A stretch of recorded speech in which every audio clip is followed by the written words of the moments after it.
लागणार आहे हे त्याच्या लक्षात आलेले. आता पुढे आपण बघू द्या अनावधानी काय झालं. त्या बिचाऱ्याचे वडील पण त्या दिवशी रात्री वारले. आता हे 10-12 दिवस जातील. त्याच्यानंतर ती केस मुद्रा कांडावर सगळ्यात खतरनाक केस होणार आहे. कारण चोळामंडलमला काय काय चोळावं लागणार कोणाचं ते आता तुम्हाला पुढच्या 2-3 महिन्यात कळेल. असू द्या, या असं आपल्याला मूर्खात बनवलं. मूर्खात बनवल्यानंतर आपण मूर्ख नाही ना. आणि मग हा जो मुद्राकांड झाला हा कर्जकांडाच्या मुळाशी हा मुद्राकांड आहे. वास्तविक पाहता जुन्या जर काळात पाहिला तर साहेबांनी सांगितलं की मोहरा होत्या. मोहरा 1 तोड्याची 1 मोहर. 1 तोडा म्हणजे 11.12 ग्राम धरू आपण हिशोबाला. या मोहरामधून व्यवहार चालायचा. काय चालायचं की धान्य जर तुम्ही संचित करून ठेवलं, मूळ धन काय अन्नधान्य होतं ना, तर ते सडल कुजल भुंगा लागेल काय होईल नाही का. त्याच्यापेक्षा ते विकून मोकळे व्हायचे. मग अमेरिकेला बाजरी पाठवली, अमेरिका काय गहू पाठवत नव्हती ना, ती मोहरा पाठवायची. मग ते मोहरा आल्यानंतर तुम्ही घरात विकून विकून घरात किती सासवणार. म्हणून आपले लोक काय करायचे, लेकी बाळीच्या अंगावर ते दागदागिने घालायचे.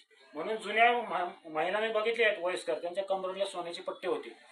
तोडे पायातले अशी होती एवढी. हे सगळं होतं. हे वैभव गेलं कुठं, सगळं काय केलं. आज तुमचं कुटुंब व्यवस्था डिस्टर्ब करून ठेवलेली. त्याला कुटुंब काय म्हणतो आम्ही, आमच्या अर्थव्यवस्था डिस्टर्ब केलेली. सगळ्याच्यात तुम्हाला एवढं नगानाच करून ठेवलेले यांनी. कशावर, फक्त यांच्यावर ठेवलेल्या अंधविश्वासावर. काय अंधविश्वास म्हणून, मनमोहन सिंग असो किंवा मोदी असो, दर 3 महिन्याला तिकडे काय जातात. ट्रम्प पण तिकडे जातात, सगळे तिकडे जातात. का याचा कोणी विचार केला का. सगळं तुम्हाला इथं कमाई करून देणार, कष्टकरी इथं आहे, वस्तू देवाणघेवाण करण्यासाठी तुम्ही तिकडे कशाने जाता. कोणती बरं चर्चा करायची, व्हिडिओ कॉन्फरन्सिंग करा, फोनवर बोला. काय ज्याला 16 कोटी रुपयाचा खर्च आहे त्या पदासाठी बोंबला 3 दिवस तिकडे. कुणी असं आपल्याला काँग्रेसचे बीजेपीचे काही त्यांनी केलं नाही. ती सगळं सारखं सारखं तिकडे जातो. काय आता बाबा तुम्ही, आम्ही इथं रुपयासाठी हे करतो. हे टॅक्सचा पैसा देऊन तुम्हाला तिथं त्याचा पण गैरवापर करताय ना. पण काय होतं, आपली जी बोलण्याची हिंमत आहे, समोर त्याला डोळे घालून प्रश्न करायची हिंमत आहे, ही डॅमेज करून टाकली. तो तुमचा विषय नाही. कायदा वकिलाचा, मेडिसिन डॉक्टरचं, तुमचं काय राबा, ऑफिसात राबा, दुकानात राबा, इकडं राबा तिकडं राबा करा. माझं कुठंपर्यंत चालला, कुठं तरी हे थांबणं गरजेचं आहे. असो, हे मुद्राकांड थोडक्यात तुमच्या संक्षिप्तमध्ये लक्षात आला, हे पण लक्षात आलंय. आता झाला काय विषय, 1970 नंतर हळूहळू मजल दरमजल करत करत याचा जो होता भारताची करन्सी, तुमचा आमचा कष्टाचा रुपया, याचं डिव्हॅल्युएशन करणं सुरू केलं. वास्तविक आता कुठल्याही कायद्याने यांना डिव्हॅल्युएशन करता येत नाही. बरं, कायदे निर्मिती जर पाहिली तर 1857 ला ते आले ना, तिथून त्यांनी समुद्र किनाऱ्यावर आवक जावक करण्यासाठी नाही का एक कायदे नेमले. त्याच्या आधी कायदे नव्हते का भारतात. कधी गोंधळ झाला का. शिवाजी महाराजांच्या काळात असं एक उदाहरण आहे का, अमुक अमुनी बलात्कार केला आणि त्यांनी 50,000 रुपये दिले आणि त्याच्या न्यायाधीशाचं डोकं फिरवलं आणि मोकळा सुटून आला. त्यांनी ते त्यांच्या नात्यातलं पाटील होतं, त्याच्या हातपाय तोडून त्याला अविष्यित बसवला. ही जगासमोर उदाहरण राहील. कायदे कडक होते पण त्याची अंमलबजावणी नव्हती. आज कायदे जरी कडक केले आणि त्याची अंमलबजावणी झाली नाही, उपयोग काय. मग हे सगळं चालते मुद्राकांड होतं. त्या काळात ते झालं, समुद्र किनाऱ्यावरून तो माल गेला वगैरे आला. मग हे म्हणले आपल्याला जीव लोक होते सगळे तिकडून आले, त्यांनी आपल्याला नियम व्यवस्था आणायची. नियम व्यवस्था कोणती आणायची, म्हणजे आपली तिकडची, म्हणजे आपल्या सोयीची होईल. मग ती समुद्र किनारी जीव निर्मित ज्युडिशरी व्यवस्था लावली. ही आपली का सगळं ज्युडिशरी डोकं नाही का. चुलत सक्का भाऊ बहिणीशी लग्न करतोय वगैरे वगैरे, ते आता तुम्हाला समजून घेतो का नाही. त्याला काही संस्कार आहेत, खानदानी काही संस्कार नाही. अशा लोकांनी ती व्यवस्था लावली. त्यांनी टॅक्स घेतला वगैरे वगैरे, ते चाललं. आता कालांतरांची जी कोकण किनारपट्टी वगैरे हा जो समुद्र किनार होता पूर्ण, यांच्या लक्षात, स्थानिकांच्या लोकांना लक्ष द्यायला लागले, हे जरा गडबडीचं दिसते. मग गडबडी दिसल्यानंतर ते लोक विरोध करायला लागले. विरोध करायला लागल्यानंतर त्यांनी काय केलं, हळूहळू हा काळ गेलेला 100 वर्षाचा. ते विरोध केल्यानंतर त्यांनी काय केलं, 1830 मध्ये ज्यावेळेस तो उठाव झालेला आहे, जो मुद्राकांड ओपन झाला, त्यावेळेस त्यांनी पोलिसांची निर्माणी केली. तोपर्यंत पोलीस याचं सैनिक होते पण पोलीस दल काही निर्माण नव्हतं. आणि त्याला लिगली हे केलं ते 1862 मध्ये. लिगली करताना त्यांनी काय केलं, दंडविधान निर्माण केलं. त्याला म्हणतात आयपीसी सेक्शन. आज सुद्धा पोलीस स्टेशन त्या आयपीसी सेक्शनवर चालतो, तुमच्या आमच्या म्हणण्याने चालत नाही. मग आता हाय तुमच्या आमचे जे पोलीस बांधव आहेत, एक चाकरी कोणाची करू राहिले, त्या आयपीसी सेक्शन. त्या आयपीसी सेक्शनचा एक काही कायदा बदलायचा असेल तिकडून घंटा वाजवावं लागते. हे काही करू शकत नाही. हे सगळे प्यादे आहेत. मनमोहन सिंग, मोदी वगैरे, राजीव गांधी, हे सगळे प्यादे आहेत. हे तिथून तिथं गळतं. ज्युडिशरी जी त्यावेळेस निर्माण झाली, तिच्यात जर काही छेडछाड केली तर छेडछाड कोण करत होतं? आपल्यातले डॅम्पेस म्हणजे क्रांतिकारी लोक. त्यांना ते आयपीसी सेक्शनच्या अंडर गुंतवायचं. त्यांचे लोक तर करत नव्हते, ते लूटपाट चालू होती ना. मग आज सुद्धा हे आयपीसी सेक्शन काय काम करतंय? कुणी जरी उठाव केला सरकारच्या विरोधात, सरकार कोणाचं आहे तुमच्या लक्षात आलं का? ज्युडिशरी त्यांची, आयपीसी सेक्शन त्यांची, घटनेतले बरेचसे कायदे तिकडून आहे तसेच साबूत आहेत. सगळे 1862, 1838 असे कायदे आहेत. मग त्याच्यानुसार आपण आपला काढा चाललाय. आपला प्राचीन भारतीय शास्त्र याच्यानुसार आपला काढा चाललेला नाही. जोपर्यंत चालला होता तोपर्यंत आपल्याला इथिक होतं, नैतिकता होती, सगळं होती. गावात घरात कुठंच काही चुकीचं कोणी वागत नव्हतं, कारण जे काही होत होतं आतून येतो. पण आता काय झालं? आता तिकडून येते. आपण संस्कार घेतोय तिकडचे, अपेक्षा करतोय माझ्या भावाने माझ्यासाठी जीव द्यायला पाहिजे, माझ्या भावाने माझ्यासाठी हे करायला पाहिजे. आणि तो सिस्टीम मध्ये कुठं टाकले?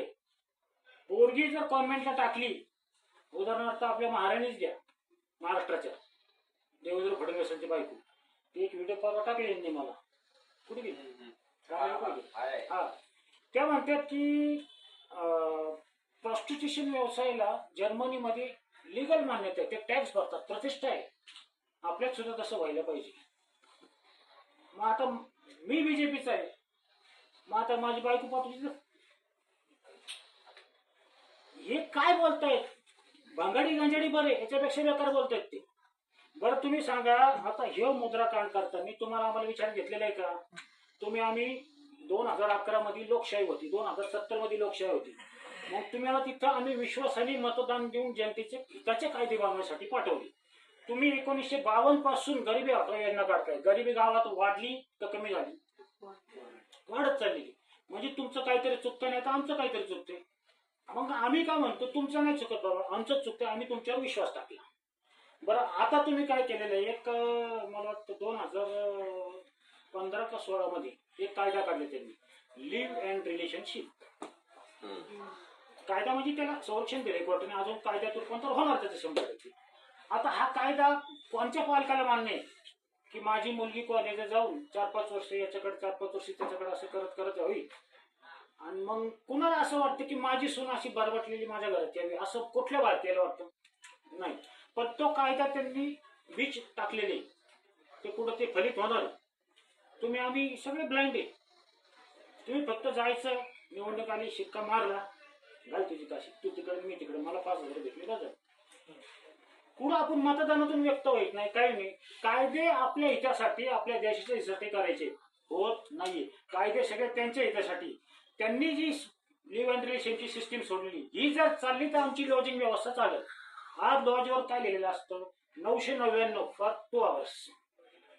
आता 2 तास तिथे हरिपाठ करणार आहे का होम हवन करणार आहे? काय चाललंय का? डोळ्यासमोर चाललंय ना. फक्त काय होतंय, यांची पोरगी चालली ना, मला काय करायचं? मी भ्रमात आहे, माझी पोरगी तशी म्हणत नाही. अरे पण संगतीने पंक्तीचा लाभ होतो ना, कॉमन गोष्टी होतात ना, ते काय सगळीकडे चालेल. एखाद्याच आपण केलं तर काय बिघड?